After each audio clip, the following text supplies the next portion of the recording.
Hello दोस्तों, स्वागत है आप सभी का आपके अपने प्लेटफॉर्म विवेकानंद कैरियर पाथ पर। तो दोस्तों, अभी जैसा कि UP triple S C lower PCS के एग्ज़ाम में बहुत ही कम समय बचा हुआ है। मान लो आज 6 तारीख है और आज से मुश्किल से आपके पास 16 से 17 दिन का समय बचा हुआ है। तो अगर आप लोगों ने अभी तक करंट अफेयर संभावित जो कि साइंस एंड टेक के करंट अफेयर से जो रिलेटेड क्वेश्चंस हैं, अगर उनको प्रैक्टिस नहीं किया है तो ये वीडियो आपके लिए मोस्ट इम्पॉर्टेंट है, क्योंकि मैंने इसमें जो 2024 से 2026 तक के मतलब 2 साल का पूरा जितना भी अभी तक आविष्कार और जितना भी अभी तक कुछ भी हुआ है अंतरिक्ष के क्षेत्र में या जिस भी क्षेत्र में साइंस एंड टेक्नोलॉजी में, तो वो सारा मैंने इस 50 क्वेश्चंस में सारा समेट दिया है और बहुत ही अच्छे से इन सारे क्वेश्चंस को डिज़ाइन किया है जो मोस्ट इम्पॉर्टेंट हैं और मोस्ट एक्सपेक्टेड हैं पिछले जो एग्ज़ाम्स हुए हैं उनके पॉइंट ऑफ व्यू से, और उनको एनालाइज करके, मतलब जैसे यूपी ट्रिपल एस सी का नया पैटर्न हुआ है इस टाइम पर, उसके अकॉर्डिंग ये सारे क्वेश्चंस डिज़ाइन किए गए हैं। तो उम्मीद करता हूँ कि आप लोगों की पढ़ाई अच्छी चल रही होगी और आप लोग बढ़िया से प्रैक्टिस कर रहे होंगे। सब कुछ है, जैसा कि मैं देख भी पा रहा हूँ कि आपदा प्रबंधन वाली क्लासेस पर आप लोगों का बहुत ही अच्छा प्रदर्शन है। बहुत सारे लोग प्रैक्टिस कर रहे हैं, अपना रिस्पांस भी दे रहे हैं, तो ये बहुत अच्छी बात है। तो उसी को मैंने सोचा कि आज यहाँ पर क्यों ना हम लोग करंट अफेयर बेस्ड जो साइंस टेक्नोलॉजी है उसको कर लेते हैं। तो देखिए, क्लास को शुरू करने से पहले आपको बता दें कि इस जो क्लास है इसकी PDF आपको मेरे टेलीग्राम चैनल पर मिल जाएगी, जिसका लिंक मैंने डिस्क्रिप्शन में डाला हुआ है। वहाँ से आप लोग चैनल को भी ज्वाइन कर लीजिएगा और साथ ही अगर चाहें तो इस PDF को डाउनलोड करके खुद से भी रिवाइज करते रहिएगा तो अच्छा रहेगा। तो चलिए हम लोग क्वेश्चंस पर चलते हैं देरी न करते हुए। देखो, जैसा कि पहला क्वेश्चन क्या है कि DRDO द्वारा मिशन दिव्यास्त्र के तहत किस मिसाइल का पहला सफल उड़ान परीक्षण किया गया जिसमें MIRV तकनीकी का उपयोग किया गया है। तो बताओ, देखो MRIV जो होता है इसका फुल फॉर्म क्या होता है? तो इसका फुल फॉर्म होता है multiple independently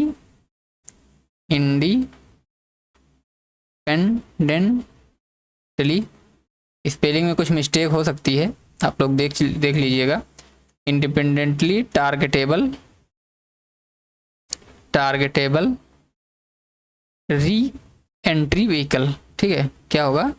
re entry vehicle. तो ये होगा MIRV का फुल फॉर्म, ध्यान रखिएगा। और इसका आंसर होगा अग्नि 5।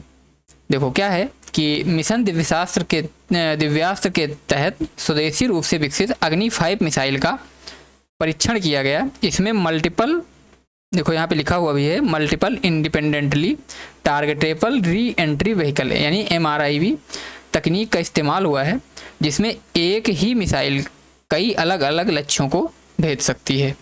ठीक है, आओ अगला क्वेश्चन देखते हैं। देखिए क्वेश्चन है कि इसरो द्वारा अपने पुनः प्रयोज्य प्रक्षेपण यान यानी रीयूजेबल लॉन्च व्हीकल के सफल लैंडिंग प्रयोगों, जिसको LEX के नाम से जानते हैं, को क्या नाम दिया गया है? बताओ। तो इसको नाम दिया है पुष्पक। ठीक है, जो रीयूजेबल लॉन्च व्हीकल है उसको नाम दिया है पुष्पक। क्या है इसके बारे में कि इसरो ने स्वदेशी स्पेस शटल को पुष्पक नाम दिया है। हाल ही में इसके LEX-02 और LEX-03 मिशनों के तहत स्वायत्त रनवे लैंडिंग का सफल परीक्षण किया गया है, ध्यान रखिएगा। नेक्स्ट क्वेश्चन देखते हैं। देखो क्वेश्चन है कि भारत का पहला 3D प्रिंटेड रॉकेट इंजन किस एरोस्पेस स्टार्टअप द्वारा विकसित और लॉन्च किया गया? देखिए, जब मैं क्वेश्चन पढ़ने लगता हूं तो आप लोग भी इसका जो आंसर है इसको खुद से ट्राई किया करिए एक बार, बिना आंसर जो नीचे दिया हुआ है इसको देखिए, क्योंकि जब ऐसा करेंगे तो ये चीज़ें आपके दिमाग में एग्जैक्टली बैठती चली जाएंगी, कभी नहीं भूलेंगे। एग्जाम हॉल में आपको वो चीज़ें याद आएंगी, और जब वैसे ही कहानी के टाइप में सुनते रहेंगे तो नींद भी आने लग जाएगी और साथ ही समझ में भी कुछ नहीं आएगा कि हम लोगों ने क्या पढ़ लिया है। ठीक है, तो देखो क्या है इसका आंसर, अग्निकुल कॉस्मोस। इसके बारे में डिटेल में देखते हैं कि अग्निकुल कॉस्मोस ने अग्निबाण SORTED, ठीक है, अग्निबाण SORTED रॉकेट लॉन्च किया, जो दुनिया के पहले single piece 3D printed semi cryogenic engine द्वारा संचालित है। ठीक है, ध्यान रखिएगा। नेक्स्ट क्वेश्चन क्या है, ये सारे क्वेश्चन करंट अफेयर बेस्ड हैं, विशेष चीज़, क्योंकि आप लोगों ने अभी तक वैसे बहुत प्रैक्टिस कर ली होगी, लेकिन जो करंट से रिलेटेड क्वेश्चंस बनने वाले हैं, जो मोस्ट इंपॉर्टेंट हैं, क्योंकि देखो इसमें क्या है कि आपके साइंस एंड टेक से कितने 10 क्वेश्चंस आने वाले हैं, तो 10 क्वेश्चंस में 5 क्वेश्चन तो ऐसे होंगे जो अभी करंट से रिलेटेड हैं, और कहो तो 10 में 10 भी पूछ सकता है, क्योंकि यूपी SSC है, इसके बारे में कुछ भी कहा नहीं जा सकता कि ये कैसे क्वेश्चन डिजाइन कर दे।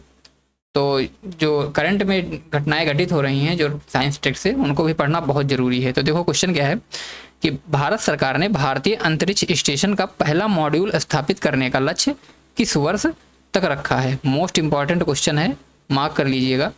तो देखो इसका आंसर है 2028। इसरो ने 2028 तक भारतीय अंतरिक्ष स्टेशन का पहला मॉड्यूल BS-1 लॉन्च करने और 2035 तक इसे पूरी तरह से चालू करने का लक्ष्य रखा है। वहीं 2040 तक चंद्रमा पर पहला भारतीय भेजने का लक्ष्य है। इसमें देखो कितने सारे पॉइंट लिखे हैं मैंने, तो ये सारे पॉइंट मोस्ट इंपॉर्टेंट हैं, आप लोग इसको एक बार खुद से पढ़ लीजिएगा ध्यान से। देखो क्वेश्चन क्या है कि भारत की पहली स्वदेशी CAR-T सेल थेरेपी, जिसे हाल ही में CDSCO द्वारा मंजूरी मिली, का नाम क्या है। तो इसका आंसर होगा नेस्कार 19। क्या था इसके बारे में कि IIT Bombay, Tata memorial hospital और इम्यूनोएसिटी द्वारा विकसित नेस्कार 19 ब्लड कैंसर के इलाज के लिए भारत की पहली स्वदेशी CAR-T सेल थेरेपी है। ठीक है, तो ये भी इंपॉर्टेंट है, ध्यान रखिएगा। नेक्स्ट क्वेश्चन देखते हैं। देखो इसमें जितने भी 50 क्वेश्चन हैं सारे मोस्ट एक्सपेक्टेड क्वेश्चन हैं। क्या है कि ऊंचाई वाले क्षेत्रों में तैनाती के लिए DRDO और L&T यानी लार्सन एंड टर्बो द्वारा संयुक्त रूप से विकसित भारत के नए स्वदेशी लाइट टैंक का नाम क्या है। हाई एल्टीट्यूड एरियाज में जो तैनात किए गए हैं उन टैंक्स का नाम क्या है जो लाइट वेट हैं, तो उनका नाम है जोरावर। ठीक है, क्या है कि 25 टन से कम वजन वाले जोरावर लाइट टैंक को विशेष रूप से लद्दाख और अरुणाचल प्रदेश जैसे ऊंचे पहाड़ी इलाकों के में चीन का मुकाबला करने के लिए विकसित किया गया है। इनका नाम क्या है, जोरावर, विशेष ध्यान रखिएगा। अगला क्वेश्चन देखते हैं। क्वेश्चन है कि भारत के सबसे तेज और सबसे शक्तिशाली सुपर कंप्यूटर का नाम क्या है, जिसे वैश्विक टॉप 500 सूची में 75वीं रैंक मिली है। तो ये मिली है एरावत को। ठीक है, क्या है कि भारत के सबसे तेज और सबसे शक्तिशाली सुपर कंप्यूटर का नाम, जिसको टॉप 500 में 75वीं रैंक मिली है, ध्यान रखिएगा। तो ये है एरावत, और इसको बनाया किसने है, सीडेक ने, पुणे में जो स्थित है। ठीक है, भारत का सबसे पहला और तेज AI सुपर कंप्यूटिंग सिस्टम है। और नेक्स्ट क्वेश्चन देखते हैं। देखिए क्वेश्चन है कि हाल ही में चर्चा में रहा प्रोजेक्ट कुसा किससे संबंधित है। तो ये संबंधित है भारत का स्वदेशी लंबी दूरी का एयर डिफेंस सिस्टम। ठीक है, भारत का स्वदेशी लंबी दूरी का एयर डिफेंस सिस्टम है, जिसको कहते हैं प्रोजेक्ट कुसा। इसके बारे में थोड़ा डिटेल भी देखते हैं कि प्रोजेक्ट कुसा के तहत DRDO अब भारत का अपना आयरन डोम यानी या S-400 जैसा एयर डिफेंस सिस्टम विकसित कर रहा है, जो 350 किलोमीटर दूर से भी दुश्मन के क्रूज मिसाइलों और फाइटर जेट्स को और ड्रोन को मार गिरा सकता है। ठीक है, जैसे रूस का S-400 है और अमेरिका का कौन सा है, आयरन डोम। तो वैसे ही भारत जो है, भारत में DRDO, ठीक है, DRDO के द्वारा ये प्रोजेक्ट कुसा के तहत अपना जो एयर डिफेंस सिस्टम है उसको विकसित किया जा रहा है। और इसकी ये दूरी कितनी होगी, 350 किलोमीटर की दूरी तक ये भारत में रक्षा कर सकता है। देखो अगला क्वेश्चन क्या है कि भारत सरकार के राष्ट्रीय सिकल सेल एनीमिया उन्मूलन मिशन का लक्ष्य किस वर्ष तक इस बीमारी को पूरी तरह से खत्म करना है। तो ये है 2047 तक। क्या है कि राष्ट्रीय सिकल सेल एनीमिया उन्मूलन, ठीक है, ध्यान रखिएगा। तो इसका लक्ष्य है 2047 तक कि प्रधानमंत्री ने मध्य प्रदेश के शहडोल में इस मिशन की शुरुआत की थी। इसका लक्ष्य भारत की आज़ादी के 100 साल पूरे होने तक यानी 2047 में सिकल सेल एनीमिया को खत्म करना है, जो मुख्य रूप से जनजातीय आबादी को प्रभावित करता है। अगला क्वेश्चन देखते हैं। देखो क्वेश्चन क्या है, इंपॉर्टेंट क्वेश्चन है, इसको मार्क करिएगा। जो मैं इंपॉर्टेंट बताता जा रहा हूँ इस पर विशेष ध्यान रखिएगा, ठीक है। क्या है कि अमृत, जिसका फुल फॉर्म क्या है, अमृत का arsenic and metal removal by Indian technology. क्या है, arsenic and metal removal by Indian technology तकनीक किस भारतीय संस्थान द्वारा विकसित की गई है? तो ये विकसित की गई थी आईआईटी मद्रास द्वारा। क्या है कि आईआईटी मद्रास के शोधकर्ताओं ने पानी से आर्सेनिक और अन्य भारी धातुओं को हटाने के लिए अमृत तकनीक विकसित की है, जो nano scale iron oxy hydro oxide पर आधारित है, ठीक है। तो विशेष ध्यान इन दो चीज़ों का रखिएगा, ये किस पर आधारित है? तो आधारित है nano scale iron oxy hydro oxide, ठीक है, नैनो स्केल कीवर्ड पकड़िएगा इसमें। और साथ ही इसका नाम क्या है? तो अमृत नाम है, ठीक है। और साथ ही किस चीज़ को हटा रहा है? तो पानी से आर्सेनिक और अन्य भारी धातुओं को। और विकसित किसने किया है? मद्रास ने। ये तो इम्पोर्टेंट है ही। अगला क्वेश्चन देखते हैं। देखो क्वेश्चन है कि इसरो ने नए मौसम उपग्रह इनसैट 3DS को किस प्रक्षेपण यान द्वारा सफलतापूर्वक लॉन्च किया गया, जिसे पहले नॉटी बॉय कहा जाता था? बताओ। तो ये है GSLV F14। क्या था कि इनसैट 3DS को GSLV F14 द्वारा लॉन्च किया गया। GSLV के पुराने रिकॉर्ड खराब होने के कारण इसे नॉटी बॉय कहा जाता था, लेकिन इसके उन्नत क्रायोजेनिक चरण में अब लगातार सफल उड़ानें भरी हैं, ठीक है। अगला क्वेश्चन देखते हैं। क्वेश्चन है कि भारत का पहला स्वदेशी 700 मेगावाट का प्रेशराइज्ड हैवी वाटर रिएक्टर पूरी क्षमता के साथ कहाँ चालू हुआ है? तो ये चालू हुआ है काकरापार, गुजरात में, ठीक। विशेष ध्यान रखिएगा कि कितने वाट का है। तो ये है 700 मेगावाट का। और नाम क्या है इसका? ये है क्या कि pressurised heavy reactor, heavy water reactor. और ये है काकरापार, गुजरात में। देखो इसके बारे में थोड़ा ड्रिल भी है। क्या है कि काकरापार परमाणु ऊर्जा परियोजना की यूनिट 3 और यूनिट 4 भारत के पहले पूरी तरह से स्वदेशी रूप से डिजाइन किए गए 700 मेगावाट क्षमता वाले रिएक्टर हैं, ठीक। देखो अगला क्वेश्चन देखते हैं। क्वेश्चन नंबर 13 क्या कहता है कि डीप ओशन मिशन के तहत, देखो इसके बारे में हम लोग पहले भी पढ़े हैं और इम्पॉर्टेंट भी है। क्या है कि डीप ओशन मिशन के तहत समुद्र में 6000 मीटर नीचे जाने के लिए बनाए जा रहे मत्स्य 6000 पनडुब्बी को गोलाकार केबिन किस धातु से बनाया गया है? बताओ इसकी धातु कौन सी है? तो इसकी धातु है टाइटेनियम एलॉय, ठीक है। टाइटेनियम एलॉय से बनाया गया है, क्योंकि नीचे जाने पर काफ़ी प्रेशर पड़ता है। उस प्रेशर को सहन करने के लिए देखो गया है इसके बारे में कि गहरी समुद्र में अत्यधिक पानी का दबाव यानी 600 बार को सहने के लिए इसका 2.1 मीटर व्यास वाला केबिन 80 मिमी मोटे टाइटेनियम एलॉय से बनाया गया है। ध्यान रखिएगा। अगला क्वेश्चन क्या है? देखिए ये क्वेश्चन आपको मुश्किल ही है कहीं पर मिले हैं ऐसे क्वेश्चन प्रैक्टिस करने को। देखो क्या है कि रक्षा मंत्रालय द्वारा अपनाए गए नए स्वदेशी ऑपरेटिंग सिस्टम का नाम क्या है, जिसने विंडोज को रिप्लेस किया है? रक्षा मंत्रालय द्वारा जो खुद का एक अपना ऑपरेटिंग सिस्टम बनाया गया है जिसने विंडोज को रिप्लेस कर दिया है, उसका नाम क्या है? तो उसका नाम है माया, ठीक है। क्या है कि साइबर हमलों और मेलवेयर जैसे रैमवेयर से बचने के लिए रक्षा मंत्रालय ने इंटरनेट से जुड़े सभी कंप्यूटर में ओपन सोर्स उबंटू पर आधारित स्वदेशी ओएस यानी माया इंस्टॉल किया है, ठीक है। जैसे विंडोज होता था उसी प्रकार ये भारत का स्वदेशी अपना है जिसका नाम है माया। अगला क्वेश्चन क्या है? देखो क्वेश्चन है कि भारत में सर्वाइकल कैंसर की रोकथाम के लिए विकसित पहली स्वदेशी वैक्सीन सर्वावैक, क्या है इसका नाम? सर्वावैक, का निर्माण किस कंपनी ने किया है? तो इसका निर्माण किया है सीरम इंस्टीट्यूट ऑफ इंडिया, जो कि कहाँ स्थित है? पुणे में। ठीक है, सीरम इंस्टीट्यूट ऑफ इंडिया। क्या है इसके बारे में कि सर्वैक भारत की पहली चतुष्कोणीय ह्यूमन पैपिलोमा वायरस वैक्सीन है, जिसे सीरम इंस्टीट्यूट पुणे ने जैव प्रौद्योगिकी विभाग डीबीटी के सहयोग से विकसित किया है। ध्यान रखिएगा। अगला क्वेश्चन क्या है? देखो, क्वेश्चन है कि चंद्रमा के अनदेखे हिस्से, जो कि चंद्रमा का पीछे वाला हिस्सा है, से ब्रह्मांड के शुरुआती तारों का अध्ययन करने के लिए भारत के प्रस्तावित रेडियो टेलीस्कोप का नाम क्या है? तो इसका नाम हो जाएगा प्रत्यूष। ठीक है, क्या नाम है? प्रत्यूष। प्रत्यूष का फुल फॉर्म क्या है? देखो यहाँ पर, probing ionization of the universe using surface topology of the moon. मुश्किल ही है इसके बारे में पूछे, लेकिन अगर पूछता भी है तो ध्यान रखिएगा।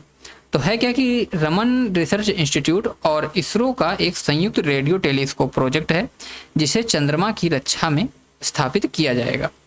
अब अगला क्वेश्चन देखते हैं। देखो, क्वेश्चन क्या है कि उपग्रह क्या है जिसे हाल ही में डीआरडीओ द्वारा विकसित किया गया है? तो देखो, उपग्रह है एक स्वदेशी 7.62 × 51 मिमी कैवलियर असॉल्ट राइफल। ठीक है, उपग्रह अगर पूछे क्या है तो ये एक असॉल्ट राइफल है, और कितना है ये स्वदेशी असॉल्ट राइफल है, ये चीज़ ध्यान रखिएगा। और इस 7.62 × 51 मिमी कैलिबर की। तो इसके बारे में क्या है कि डीआरडीओ ने निजी क्षेत्र के सहयोग से 100 दिनों में उपग्रह नामक नई तकनीक स्वदेशी असॉल्ट राइफल विकसित की है। ठीक है, किसके द्वारा विकसित की गई है? तो ये विकसित की गई है डीआरडीओ के द्वारा, जिसकी प्रभावी रेंज कितनी है? 500 मीटर। अगला क्वेश्चन देखते हैं। अगर क्वेश्चन आप सभी को पसंद आते हैं, लगते हैं कि हाँ ये क्वेश्चन एग्जाम में पूछे जा सकते हैं, वैसे ये सारे मोस्ट एक्सपेक्टेड हैं जो कि पिछले टॉपिक से पूछे गए हैं, और उन्हीं से और भी जो नए क्वेश्चन बन सकते थे वही सारे क्वेश्चन हैं। तो आप लोग अपना कमेंट में बताइएगा कि ये क्वेश्चन आपको कैसे लग रहे हैं और क्लास कैसी लग रही है। आओ देखते हैं नेक्स्ट क्वेश्चन कि भारतीय वायुसेना द्वारा कमीशन किए गए समर सिस्टम का पूर्ण रूप क्या है? इसमें समर का फुल फॉर्म पूछा है, बताओ। और इसको विकसित किसने किया है? भारतीय वायुसेना द्वारा कमीशन किए गए। तो समर का फुल फॉर्म है सरफेस टू एयर मिसाइल। ठीक है, surface to air missile for assured retaliation. ठीक, surface to air missile for assured retaliation. क्या है इसके बारे में कि समर एक स्वदेशी वायुरक्षा प्रणाली है, जिसे भारतीय वायुसेना ने पुराने रूसी एयर टू एयर मिसाइलों, कौन सी थी? वैम्पेल R-73 और R-72 को मॉडिफाई करके surface to air missile system में बदल दिया है। ध्यान रखिएगा। अगला क्वेश्चन देखो, क्वेश्चन है कि भारत के पहले डार्क स्काई रिजर्व की स्थापना कहाँ की गई है, जहाँ प्रकाश प्रदूषण को नियंत्रित करके रात के आकाश का खगोलीय अध्ययन किया जाएगा? तो ये है हॉनले लद्दाख में। ठीक है, हॉनले लद्दाख। ध्यान रखिएगा। क्या है इसके बारे में कि चांगथांग वन्यजीव अभ्यारण्य के हिस्से हॉनले में भारत का पहला डार्क स्काई रिजर्व स्थापित किया गया है। पहला डार्क स्काई रिजर्व कहाँ स्थापित किया गया है? ये किया गया है चांगथांग वन्यजीव अभ्यारण्य के हॉनले वाले हिस्से में। क्या है इसके बारे में कि यह 4500 मीटर की ऊंचाई पर है, जो इसे ऑप्टिकल और इंफ्रारेड खगोल विज्ञान के लिए दुनिया के सबसे अच्छे स्थानों में से एक बनाता है। अगला क्वेश्चन देखते हैं। क्वेश्चन है कि कवच प्रणाली जो हाल ही में चर्चा में रही किस तकनीक पर आधारित है? तो ये आधारित है रेडियो फ्रीक्वेंसी आइडेंटिफिकेशन पे। क्या है इसके बारे में कि कवच भारतीय रेलवे की स्वचालित ट्रेन सुरक्षा यानी ATP प्रणाली है। यह पटरियों पर लगे RFID टैग्स, RFID क्या बताया मैंने? Radio frequency identification tags locomotive में मौजूद रिसीवर और अल्ट्रा हाई फ्रीक्वेंसी रेडियो संचार का उपयोग करके ट्रेनों की आमने सामने की टक्कर को रोकती है। ठीक है, ये जो कवच सिस्टम लगाया गया है ये रेलवे में लगाया गया है। ठीक है, और किस लिए लगाया गया है कि आमने सामने की जो टक्कर हो जाती थी उस चीज़ को रोकने के लिए, ध्यान रखिएगा, उस चीज़ को रोकने के लिए। और इसमें जो RFID टेक्निक का प्रयोग किया जाता है, इसका फुल फॉर्म यहाँ पर लिखा हुआ है, रेडियो फ्रीक्वेंसी आइडेंटिफिकेशन, ठीक है। और इसके बारे में क्या है, बस इतनी सारी चीज़ें। नेक्स्ट क्वेश्चन देखते हैं। देखो क्वेश्चन है कि OM3 मॉड्यूल जिसने अंतरिक्ष में शून्य मलबा का कीर्तिमान स्थापित किया किस रॉकेट से संबंधित है? तो ये संबंधित है PSLV C58 से संबंधित है। POEM3 क्या है? PSLV C58 से संबंधित है। POEM क्या है? PSLV orbital experimental module. POEM का फुल फॉर्म है PSLV orbital experimental module. PSLV के चौथे चरण का उपयोग करके अंतरिक्ष प्रयोगों के लिए एक कक्षीय मंच है। हाल ही में इसरो ने प्रयोगों के बाद इसे पृथ्वी के वायुमंडल में वापस लाकर जला दिया, जिससे अंतरिक्ष में कोई भी मलबा नहीं बचा। ठीक है, इसकी जो ये रॉकेट कौन सी थी? PSLV C58। इसका विशेष ध्यान रखिएगा, ठीक है। अब और नेक्स्ट क्वेश्चन देखते हैं। क्वेश्चन नंबर 22 क्या है कि कृत्रिम बुद्धिमत्ता के विकास को बढ़ावा देने के लिए कैबिनेट द्वारा स्वीकृत इंडिया AI मिशन का प्रमुख लक्ष्य क्या है? तो ये है, पहला ही आंसर होगा इसका कि भारत में 10,000 या अधिक GPU का मतलब ग्राफिक्स प्रोसेसिंग यूनिट, ध्यान रखिएगा, कंप्यूटर्स में भी पूछा जा सकता है इसका फुल फॉर्म, ठीक है। और CPU का फुल फॉर्म आप लोग कमेंट में बताइएगा, ठीक है। GPU का फुल फॉर्म होता है ग्राफिक्स प्रोसेसिंग यूनिट, और CPU का फुल फॉर्म आप लोग कमेंट में बताइए। का एक AI कंप्यूटिंग ढांचा स्थापित करना, क्या इसके बारे में कि 10,000 प्लस करोड़ रुपए में के इस मिशन का उद्देश्य भारत में AI इकोसिस्टम यानी स्वदेशी लार्ज लैंग्वेज मॉडल और मजबूत GPU आधारित सुपर कंप्यूटिंग इंफ्रास्ट्रक्चर विकसित करना है, ध्यान रखिएगा। अगला क्वेश्चन क्या कहता है? देखो क्वेश्चन है कि भारत 6G विजन डॉक्यूमेंट के अनुसार भारत ने किस वर्ष तक देश में 6G संचार सेवाएं शुरू करने का लक्ष्य रखा है? बताओ, 6G की जो शुरुआत है उसका भारत ने क्या लक्ष्य रखा है? तो भारत ने रखा है इसका 2030। भारत का लक्ष्य 6G तकनीक के डिजाइन, विकास और पेटेंट में वैश्विक नेता बनना है और विजन डॉक्यूमेंट के तहत 2030 तक इसे रोल आउट करने की योजना है। नेक्स्ट क्वेश्चन देखते हैं। देखिए क्वेश्चन है कि निराक्षी क्या है? निराक्षी क्या है जिसे हाल ही में लॉन्च किया गया है? तो देखो निराक्षी क्या है? एक पानी के भीतर बारूदी सुरंगों का पता लगाने वाला ऑटोनॉमस अंडर वाटर व्हीकल है, ठीक है। निराक्षी क्या है कि जैसे जो पानी के अंदर लोग, जैसे इस टाइम क्या है, आप लोगों ने न्यूज़ में बहुत सुना होगा कि जैसे अमेरिका का और अपना वो ईरान का युद्ध चल रहा है, ठीक है। ईरान और अमेरिका का युद्ध चल रहा है। तो ईरान ने, आप लोगों ने सुना होगा कि जो हॉर्मुज जल संधि है उसमें किया क्या, हॉर्मुज की क्या है उसको क्या बोलेंगे, रास्ता है हॉर्मुज वाला, तो उसमें उसने क्या किया कि बारूदी सुरंग बना दी। बारूदी सुरंग का मतलब जो उसके पास जो भी हथियार रहे होंगे उन सारे हथियारों को लगा दिया कि जैसे कोई जहाज़ यहाँ से गुजरे तो उसमें ब्लास्ट होता रहे। तो ये जो सिस्टम बनाया गया है, तो इसके निराक्षी, इसका काम क्या है कि वो जो माइंस लगी होंगी सुरंगों की, तो उसमें क्या है कि उसका पता लगाएगा। ये ऑटोनॉमस है, मतलब खुद से जाकर वहाँ पर पता लगाने का इसका कार्य रहेगा, तो ध्यान रखिएगा इस चीज़ का। तो इसके बारे में थोड़ा डिटेल भी क्या है कि garden reach ship builders and engineers Kolkata द्वारा विकसित है, जिसका नाम निराक्षी है। यह देश का पहला AUV है जिसे अंडर वाटर माइन डिटेक्शन के लिए डिजाइन किया गया है, ठीक है। तो ध्यान रखिएगा। अगला क्वेश्चन देखते हैं। क्वेश्चन है कि नाग शास्त्र वन जिसे हाल ही में भारतीय सेना में शामिल किया गया है किस प्रकार का हथियार है? तो ये है स्वदेशी लोइटरिंग म्यूनिशन कॉमिकेज ड्रोन, ठीक है, जिसको कॉमिकेज ड्रोन भी कहते हैं। क्या है इसका नाम कि स्वदेशी लाइटरिंग इम्यूनिशन।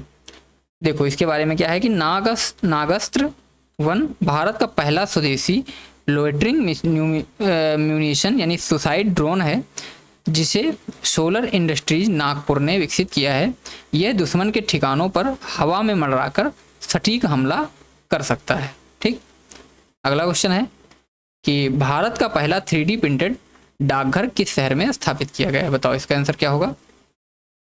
तो देखो इसका आंसर हो जाएगा बेंगलोर में। भारत का पहला जो 3D प्रिंटेड डाकघर है उसकी स्थापना बेंगलोर में की गई है। क्या है कि L&T कंस्ट्रक्शन द्वारा IIT मद्रास की तकनीकी सहायता से बेंगलोर कैम्ब्रिज लेआउट में भारत का पहला 3D concrete printed post office बनाया गया, जिसका निर्माण केवल 43 दिनों में पूरा हो गया था।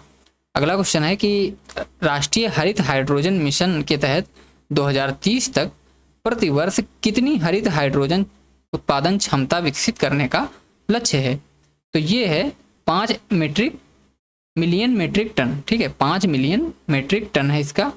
इसके बारे में थोड़ा डिटेल में भी देखते हैं। क्या है कि इस मिशन का उद्देश्य भारत को हरित हाइड्रोजन और इसके डेरिवेटिव के उत्पादन और निर्यात का वैश्विक केंद्र बनाना है।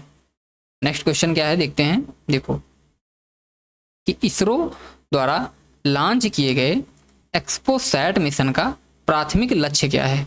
तो इसका प्राथमिक लक्ष्य है खगोलीय एक्सरे स्रोतों जैसे ब्लैक होल के ध्रुवीकरण का मापन करना।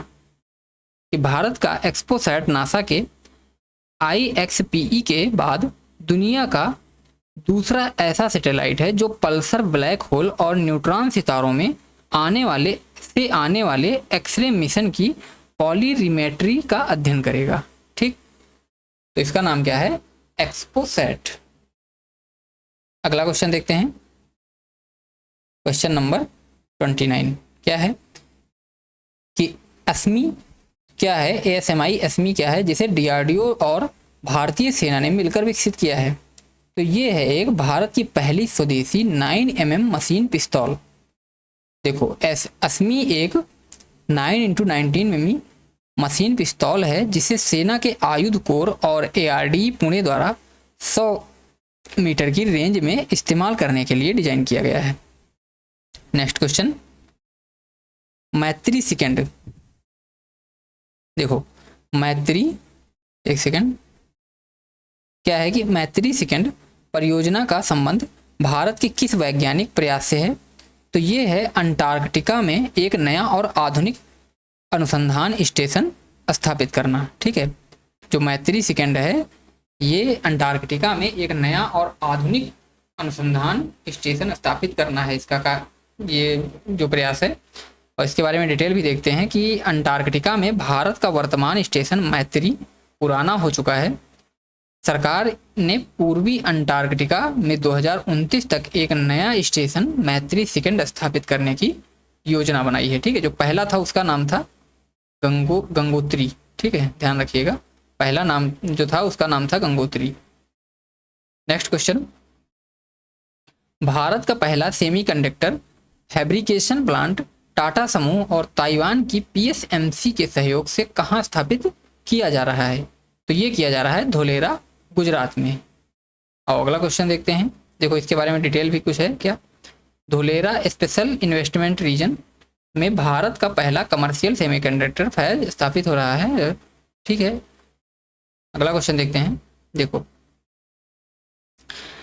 लंपी प्रोवेकाइंड, ठीक है, लंपी प्रोवेकाइंड वैक्सीन किस पशु रोग की रोकथाम के लिए भारतीय कृषि अनुसंधान ICAR द्वारा विकसित की गई है? तो ये विकसित की गई है लंपी स्किन रोग। ठीक है, आप लोगों ने देखा होगा कि जानवरों में ये अभी लंपी जो एक बुखार जिसको बोला जाता है काफ़ी ज़्यादा फेमस था, जिसमें क्या होता था कि उनके पशुओं के जो स्किन होती थी उस पर बड़े बड़े ऐसे दाने टाइप में हो जाते थे, वो बाद में पक भी जाते थे और काफ़ी पशुओं को दर्द सहना पड़ता था। तो उसी के लिए ये एक वैक्सीन बनाई गई है जिसका नाम है लंपी प्रोवेकाइंड। और नेक्स्ट क्वेश्चन देखते हैं। देखो क्वेश्चन है कि हाल ही में सी विजिल ऐप काफ़ी चर्चा में रहा। देखो ऐप से क्वेश्चन भी आएंगे, काफ़ी ज़्यादा ऐप से क्वेश्चन आएंगे। मैं अभी कितने दिन बचे हैं, मान लिया 15-16 दिन है, कल या परसों तक मैं आप सभी को एक क्लास स्पेशल ऐप्स की करवा दूंगा, ठीक है। जितने भी ऐप्स अभी तक इम्पॉर्टेंट हैं और बनाए गए हैं, तो उन सारी ऐप्स की क्लास एक में वही 8 से 10 मिनट की करवा दूंगा। उसी में आप सबका पूरा रिवाइज हो जाएगा, क्योंकि बहुत इंपॉर्टेंट है, इसको करवाना बहुत ज़रूरी है। तो देखो क्या है कि हाल ही में सी विजिल ऐप काफ़ी चर्चा में रहा। इसे किस संस्था द्वारा विकसित किया गया, तो इसे विकसित किया गया है भारत निर्वाचन आयोग द्वारा। इसके बारे में क्या है कि सी विजिल ऐप का उपयोग नागरिक चुनावों के दौरान आदर्श आचार संहिता के उल्लंघन की रिपोर्ट दर्ज करने और फोटो वीडियो के साथ के लिए कर सकते हैं। मतलब इसके द्वारा क्या होगा कि जो जब चुनाव हो रहे होंगे और कोई आचार संहिता का उल्लंघन करेगा, तो उसका आप फोटो या वीडियो लेकर इस ऐप पे उसकी शिकायत कर सकते हैं चुनाव आयोग से। अगला क्वेश्चन क्या है, देखो कृत्रिम बुद्धिमत्ता पर आधारित भारत का पहला स्वदेशी भाषा अनुवाद टूल कौन सा है जिसका उपयोग प्रधानमंत्री के भाषणों के रियल टाइम अनुवाद में किया गया, तो ये है भाषणी, ठीक है। भाषणी काफ़ी ज़्यादा इस टाइम चर्चा में रहा है, तो इस बात को ध्यान रखिएगा। भाषणी क्या है कि एआई आधारित भाषणी, जिसका फुल फॉर्म है भाषा इंटरफेस फॉर इंडिया टूल का उद्देश्य भारतीय भाषाओं को के बाधा को दूर करना है। हाल ही में काशी तमिल संगमम में इसका उपयोग रियल टाइम अनुवाद के लिए किया गया था। अगला क्वेश्चन है, देखो क्वेश्चन नंबर 35 क्या कहता है कि इसरो के गगनयान मिशन के संदर्भ में TVD-1 क्या है इसका full form, test vehicle demonstration 1 उड़ान का मुख्य उद्देश्य क्या था, तो इसका मुख्य उद्देश्य था क्रू स्पेस सिस्टम की क्षमता का परीक्षण करना, ठीक है। क्या है कि अंतरिक्ष यात्रियों की सुरक्षा सुनिश्चित करने के लिए TVD-1 परीक्षण उड़ान भरी गई थी। इसमें यह जांचा गया कि उड़ान के दौरान यदि कोई आपात स्थिति आती है तो क्रू मॉडल रॉकेट से अलग होकर सुनिश्चित रूप से समुद्र में कैसे उतरेगा, ठीक है। अगला क्वेश्चन देखते हैं, देखो क्वेश्चन है कि ओला के संस्थापक भाविश अग्रवाल द्वारा स्थापित किस कंपनी ने भारत का पहला AI यूनिकॉर्न बनने का गौरव प्राप्त किया, तो इसका आंसर होगा कृत्रिम, ठीक है। क्या इसका क्वेश्चन क्या है कि ओला के संस्थापक भाविश अग्रवाल द्वारा स्थापित किस कंपनी ने भारत का पहला AI यूनिकॉर्न बनने का गौरव प्राप्त किया। अच्छा, कंपनी का नाम पूछा है, तो इसका नाम है कृत्रिम, ठीक है, कृत्रिम, ठीक है, इस ध्यान रखिएगा। कृत्रिम ने अपना लार्ज लैंग्वेज मॉडल LLM पेश किया है जो कई भारतीय भाषाओं को समझता है। यह $1 बिलियन से अधिक के मूल्यांकन वाली पहली भारतीय कंपनी यानी यूनिकॉर्न बनी है। अगला क्वेश्चन देखते हैं, देखो क्वेश्चन क्या है कि NVS-01 उपग्रह जिसे GSLV F-12 द्वारा लॉन्च किया गया था, किस स्वदेशी प्रणाली की दूसरी पीढ़ी का पहला उपग्रह है, तो ये है नाविक, ठीक है। क्या है कि NVS-01 भारत के क्षेत्रीय नेविगेशन सिस्टम नाविक की दूसरी पीढ़ी का उपग्रह है। इसमें सटीक समय के लिए पहली बार भारत में निर्मित स्वदेशी रुबिडियम परमाणु घड़ी, ध्यान रखिएगा, का उपयोग किया गया है। अगर पूछे रुबिडियम परमाणु घड़ी का उपयोग कहाँ किया गया है, तो ये किया गया है नाविक की दूसरी पीढ़ी के उपग्रह में, ठीक है।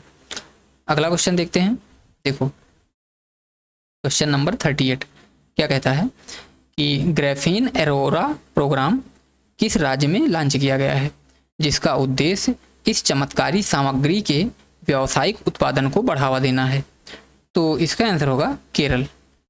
क्या है इसके बारे में कि इलेक्ट्रॉनिक्स और IT मंत्रालय ने केरल सरकार के साथ मिलकर कोच्चि के मेकर विलेज में India innovation centre for graphene, ठीक है, India innovation centre for graphene क्या होगा IICG के तहत ग्राफीन अरोरा प्रोग्राम शुरू किया है। ग्राफीन कार्बन का एक मजबूत और सुचालक अपरूप है, ठीक है। अगर ग्राफीन क्या है पूछे तो ये एक कार्बन का मजबूत और सुचालक अपरूप है। अगला क्वेश्चन देखते हैं, देखो क्वेश्चन क्या है कि जल दोस्त नामक एयरबोट का निर्माण किस संस्था ने किया है जो जल निकायों से अतिरिक्त जलीय खरपतवार को हटाता है, तो इसका किया है राष्ट्रीय एरोस्पेस प्रयोगशालाएं NAL या CSIR, क्या है इसके बारे में कि CSIR-NAL ने बेंगलुरु की झीलों और अन्य जल निकायों से खरपतवार साफ करने के लिए एक बंद कॉकपिट वाली एरोडायनेमिक एयरबोट जल दोस्त विकसित किया है। ध्यान रखिएगा किसने विकसित किया है, ये ज़्यादा इंपॉर्टेंट है। तो ये विकसित किया है CSIR-NAL ने। कौन? राष्ट्रीय एरोस्पेस प्रयोगशाला NAL। अगला क्वेश्चन क्या है, देखो क्वेश्चन है कि भारत के अनुसंधान नेशनल रिसर्च फाउंडेशन का पदेन अध्यक्ष कौन होता है? तो ये होता है भारत के प्रधानमंत्री। ठीक, किसके बारे में पूछा था? अनुसंधान नेशनल रिसर्च फाउंडेशन ANRF। ठीक, क्या है इसके बारे में कि ANRF अधिनियम 2023 ने पुराने SERB को निरस्त कर दिया। ये 50,000 करोड़ रुपए के बजट के साथ भारत में उच्च स्तरीय वैज्ञानिक अनुसंधान को दिशा देगा और इसका अध्यक्ष प्रधानमंत्री होगा। अगला क्वेश्चन है, देखो क्वेश्चन नंबर 41 क्या कहता है कि चंद्रयान 3 के लैंडर जिसका नाम था विक्रम, ये भी पूछा जा सकता है कि लैंडर का क्या नाम था चंद्रयान 3 में, तो उसका नाम था विक्रम, ने चंद्रमा के दक्षिणी ध्रुव के पास जिस स्थान पर सॉफ्ट लैंडिंग की उस बिंदु को भारत सरकार ने क्या नाम दिया? तो ये क्वेश्चन इंपॉर्टेंट है, पूछा भी गया है। ठीक है, तो इसका आंसर होगा शिव शक्ति। ठीक है, शिव शक्ति पॉइंट। क्या था कि 23 अगस्त 2023 को लैंडिंग के ऐतिहासिक क्षण को याद रखने के लिए उस स्थान को शिव शक्ति पॉइंट के नाम से जाना गया। और क्या है कि 23 अगस्त को राष्ट्रीय अंतरिक्ष दिवस घोषित किया गया।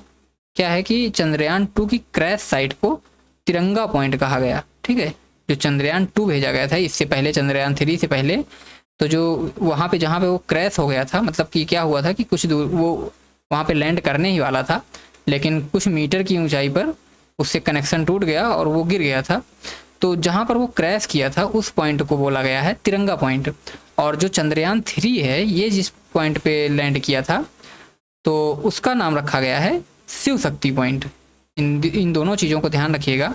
और देखो ये 23 अगस्त 2023 को लैंड किया था, तो इसी 23 अगस्त को क्या मनाया जाएगा अब? राष्ट्रीय अंतरिक्ष दिवस। ठीक है, इस नाम से इसको घोषित किया गया है। अगला क्वेश्चन देखते हैं। देखो क्वेश्चन क्या है कि MPATGM जिसका DRDO ने हाल ही में सफल परीक्षण किया है का पूर्ण रूप क्या है? तो इसका पूर्ण रूप है man portable anti tank guided missile. क्या है कि MPATGM एक स्वदेशी कम वजन वाली दागो और भूल जाओ, ठीक है, फायर एंड फॉरगेट श्रेणी की एंटी टैंक गाइडेड मिसाइल है जिसे पैदल सेना यानी इन्फेंट्री द्वारा कंधे से लॉन्च किया जा सकता है। तो इसका नाम है man portable anti tank guided missile, full form है। अगला क्वेश्चन देखते हैं। देखो क्वेश्चन नंबर 43 क्या कहता है कि C-295 सैन्य परिवहन विमान के निर्माण के लिए भारत की पहली निजी क्षेत्र की फाइनल असेंबली लाइन FAL कहाँ स्थापित की गई है? तो ये स्थापित की गई बड़ोदरा के गुजरात में। क्या इसके बारे में कि एयरबस और टाटा एडवांस सिस्टम लिमिटेड की साझेदारी में बड़ोदरा में C-295 विमानों का स्वदेशी निर्माण किया जा रहा है जो पुराने एयरो 748 विमानों की जगह लेंगे। ठीक है, तो ध्यान रखिएगा। अगला क्वेश्चन क्या है? Question number 44। देखो विक्रम 1 रॉकेट का विकास किस निजी भारतीय अंतरिक्ष कंपनी द्वारा किया गया है? तो ये किया गया है स्काई रूट द्वारा। ठीक है, स्काई रूट एरोस्पेस द्वारा। कि sky root aerospace Vikram S यानी भारत का पहला निजी तौर पर लॉन्च किया गया सब ऑर्बिटल रॉकेट के बाद अब लो अर्थ ऑर्बिट में छोटे पेलोड भेजने के लिए अपना मल्टी स्टेज रॉकेट विक्रम 1 तैयार किया है। नेक्स्ट क्वेश्चन देखो क्या है कि DRDO की VSHORADS, ठीक है, मिसाइल का उपयोग किस उद्देश्य के लिए किया जाता है? DRDO की जो मिसाइल है VSHORADS किसके लिए किया जाता है? तो इसका किया जाता है बहुत कम दूरी यानी वेरी शॉर्ट रेंज के हवाई खतरों को बेअसर करने के लिए। इसके बारे में क्या है, इसका full form very short range air defence system, very short range air defence system. ठीक है, क्या है कि एक man portable air defence system है। कौन है? Man, MANPADS। ठीक है, अभी हम लोगों ने ऊपर पढ़ा है, जिसे कम ऊंचाई पर उड़ने वाले हवाई खतरों जैसे ड्रोन, हेलीकॉप्टर को नष्ट करने के लिए डिजाइन किया गया है। आओ नेक्स्ट क्वेश्चन देखते हैं। देखो क्वेश्चन क्या है कि भारत के क्वांटम कंप्यूटिंग प्रयासों के तहत स्थापित परम कामरूप क्या है और यह कहाँ स्थापित है? देखो अगर ये पूछे कि परम कामरूप का कार्य क्या है, तो ये है एक क्वांटम कंप्यूटिंग प्रयास। ठीक है, क्वांटम कंप्यूटिंग को स्थापित करने का एक प्रयास है जिसका नाम रखा गया है परम कामरूप।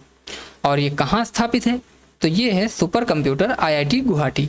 ठीक, क्या है इसके बारे में कि परम कामरूप राष्ट्रीय कंप्यूटिंग मिशन के तहत पूर्वोत्तर क्षेत्र का पहला और सबसे शक्तिशाली सुपर कंप्यूटर है जिसे IIT गुवाहाटी में स्थापित किया गया है। ठीक है, ये है क्या?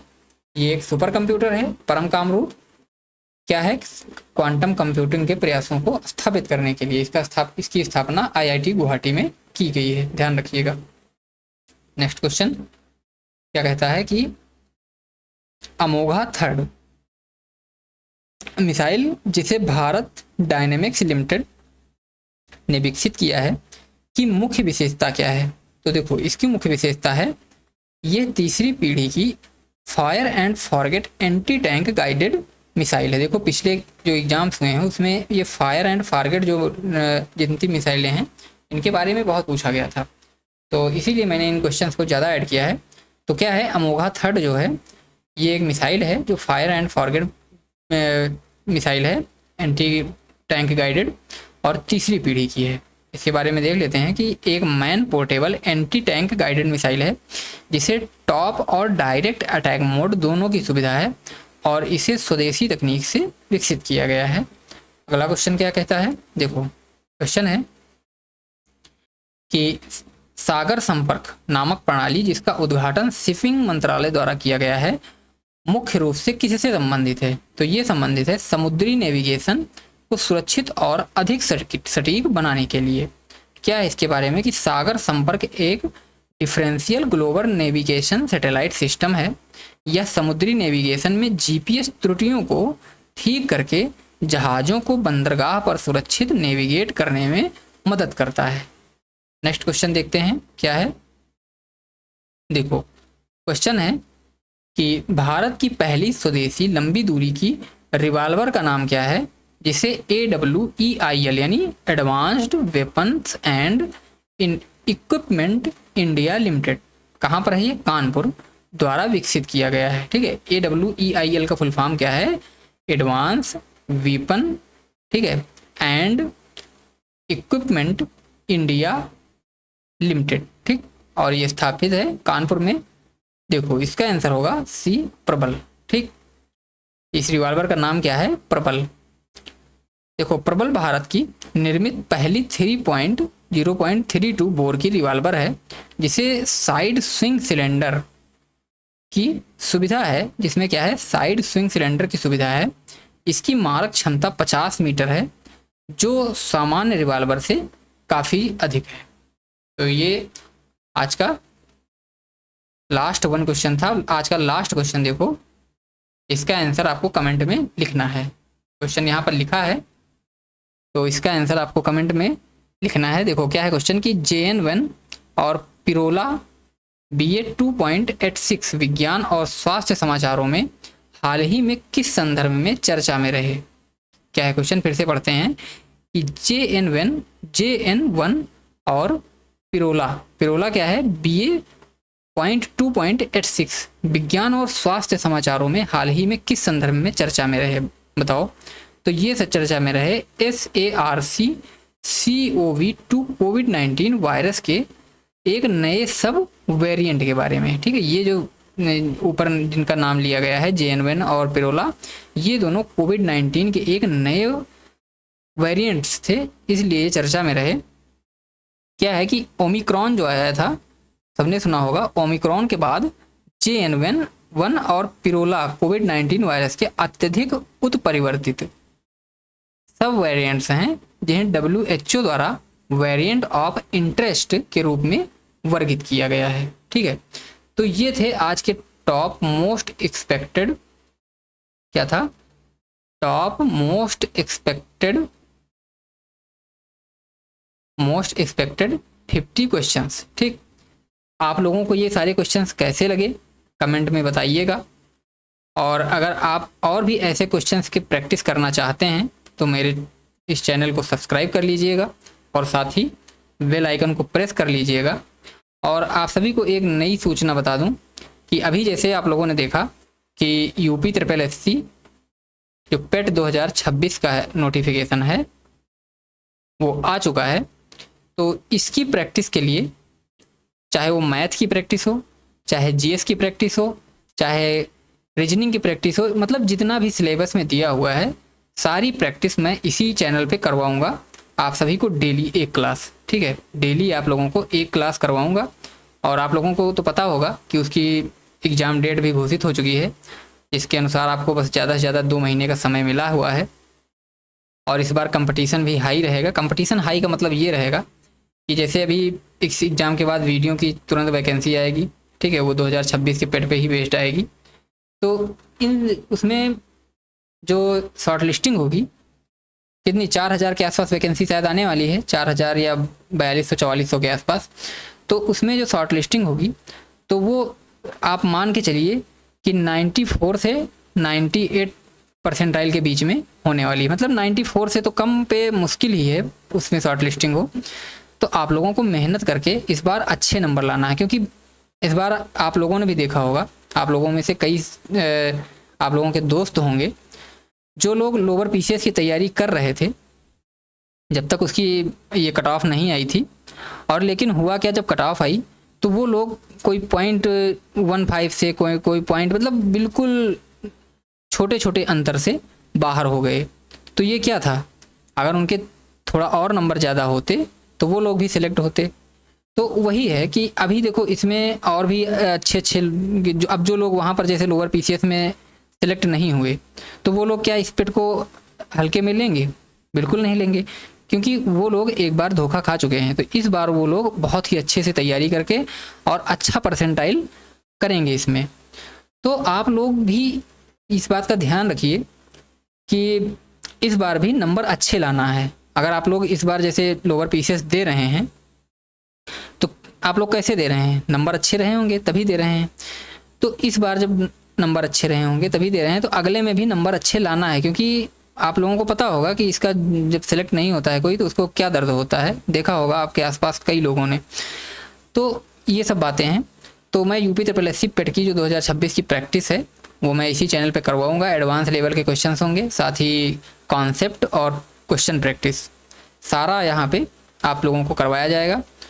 तो चैनल को ज्वाइन कर लीजिए, क्योंकि एक भी वीडियो आपसे मिस ना हो।